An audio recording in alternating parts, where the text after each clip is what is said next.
अब राजधानी भोपाल से ही बीजेपी उम्मीदवारों के नाम फाइनल हो चुके हैं, ऐलान होना बाकी है। केंद्रीय चुनाव समिति अब अंतिम मुहर लगाएगी।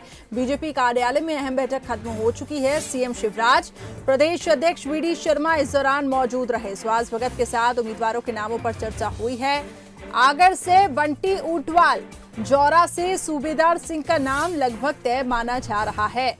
ब्यावरा से नारायण सिंह का नाम लगभग तय है।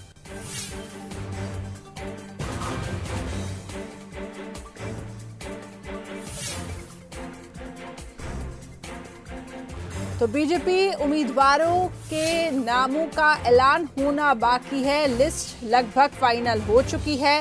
हालांकि इससे पहले भी जो नाम सामने आए थे, जो पूर्व विधायक जो आए बीजेपी में, वो लगभग तय थे कि वही प्रत्याशी होंगे। मुख्यमंत्री शिवराज सिंह चौहान ने भी कह दिया था कि वही फाइनल नाम होंगे, लेकिन कुछ सीटों पर फेरबदल बदलाव के आसार बनते हुए भी दिखाई दे रहे थे। अब जो नाम निकलकर सामने आए हैं वो ये कि आगर से बंटी ऊंटवाल, जौरा से सूबेदार सिंह, ब्यावरा से नारायण सिंह का नाम लगभग तय है। विशेष संवाददाता जुगल किशोर इस खबर पे अधिक जानकारी के लिए लाइव जुड़ चुके हैं। जुगल, अब नाम फाइनल हो चुके हैं, बस ऐलान होना बाकी है। लगभग जो नाम पहले बताए जा रहे थे कि जो पूर्व विधायक जो बीजेपी में शामिल हुए हैं वही प्रत्याशी होंगे, लेकिन कुछ सीट थी जिसमें ये बताया जा रहा था कि नाम बदल सकते हैं। तो अभी क्या कुछ ताज़ा अपडेट आपको मिल पा रहे हैं? कौन कौन से वो नाम हैं और क्या इन्हीं नामों पर अंतिम मुहर लगेगी?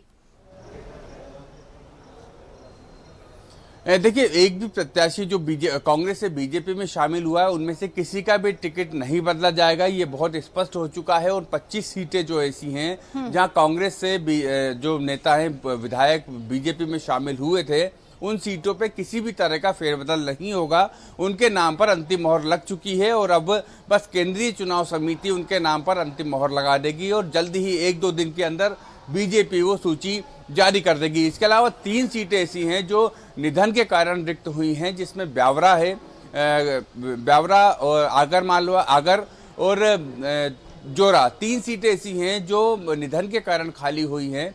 इन 3 सीटों को लेकर, नामों को लेकर माथापच्ची लगातार बीजेपी की जारी है। कल जो मीटिंग हुई थी उसमें भी काफी हद तक कुछ नाम तय हो चुके हैं और आज सुबह भी मुख्यमंत्री शिवराज सिंह चौहान, वीडी शर्मा और सुहास भगत के बीच लंबी चर्चा हुई है मुख्यमंत्री निवास पर। और इस चर्चा में भी ये बात स्पष्ट हो गई है कि कुछ नाम लगभग तय हो चुके हैं इन तीनों सीटों के लिए।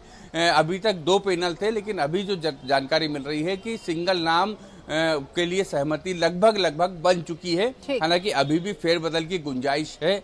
लेकिन अगर हम बात करें जोरा से, तो जोरा से सूबेदार सिंह राजौरा का नाम लगभग तय है।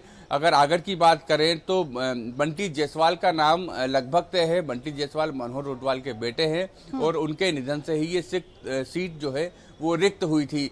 तो यहाँ बंटी ऊंटवाल का नाम है और जो जोरा से सूबेदार, और तीसरा जो नाम है ब्यावरा से, तो ब्यावरा से नारायण सिंह पवार का नाम बताया जा रहा है। नारायण सिंह पवार 2018 में चुनाव लड़ चुके हैं, कुछ एक वोटों से वो हार गए थे, इसलिए बीजेपी उन्हें दोबारा मौका दे सकती है।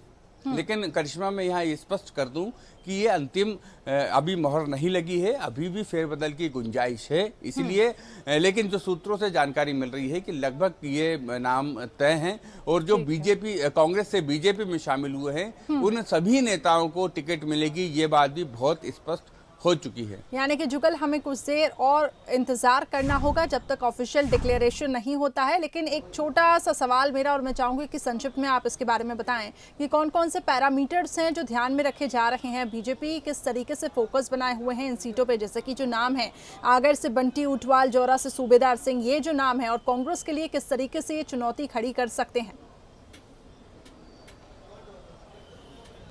देखिए, निश्चित रूप से अगर हम उन 25 सीटों की बात करें जो जहां से विधायक ही थे और विधायक की छोड़कर वो बीजेपी में शामिल हुए हैं, तो वो अगर 25 सीटों पे हम बात करें तो निश्चित रूप से वो जीते हुए विधायक थे। तो उनका मुकाबला, उनके लिए चुनौती बेहद, कांग्रेस की तरफ से जो चुनौती मिलेगी उससे हम कह सकते हैं कांटे का मुकाबला होगा। अगर 3 सीटें बात करें जो निधन से खाली हुई है, जिसमें सूबेदार सिंह है, सूबेदार सिंह वहाँ के कद्दावर नेता है, पहले भी चुनाव लड़ चुके हैं, तो उनका एक अच्छा जनाधार है।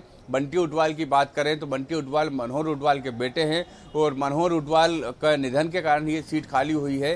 तो एक सहानुभूति वोट भी बीजेपी समझती है कि सहानुभूति वोट भी मिलेगी और उनका कार्यकाल भी पूरा नहीं हो पाया था, इसलिए बंटी उटवाल को मौका दिया जा सकता है। और अगर हम बात करें ब्यावरा की, तो जो नारायण सिंह पवार है, नारायण सिंह पवार कुछ एक वोटों से ही चुनाव हारे थे, उनका भी क्षेत्र में अच्छा खासा जनाधार है। तो बीजेपी यही आधार बनाकर इन तीनों को टिकट देने वाली है, क्योंकि क्षेत्र में जनाधार है।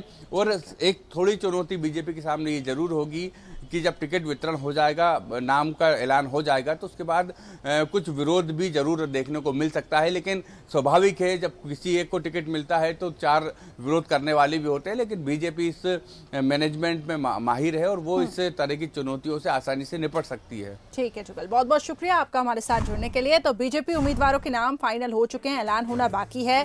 तो जो 25 कैंडिडेट है, जो 25 सीटों के लिए जो नाम सामने आ रहे थे, वो यही कि जो कांग्रेस छोड़ बीजेपी में शामिल हुए हैं वो तो लगभग तय हैं। लेकिन आगर से देखिए, बंटी ऊंटवाल का नाम और मनोहर ऊंटवाल के बेटे हैं, और ये निधन से ये सीटें रिक्त हुई हैं। जौरा से सूबेदार सिंह, ब्यावरा से नारायण सिंह पटेल। तो बीजेपी का यहाँ पे आधार ये है कि इन सभी नेताओं का अच्छा खासा प्रभाव है उस क्षेत्र में, और इन्हीं पैरामीटर्स को ध्यान में रखते हुए बीजेपी ने टिकट वितरण यहाँ पे किया है। हालांकि अभी थोड़ा रुकना होगा, हमें जल्दबाजी नहीं, क्योंकि ये भी गुंजाइश है कि नामों में फेरबदल हो सकता है।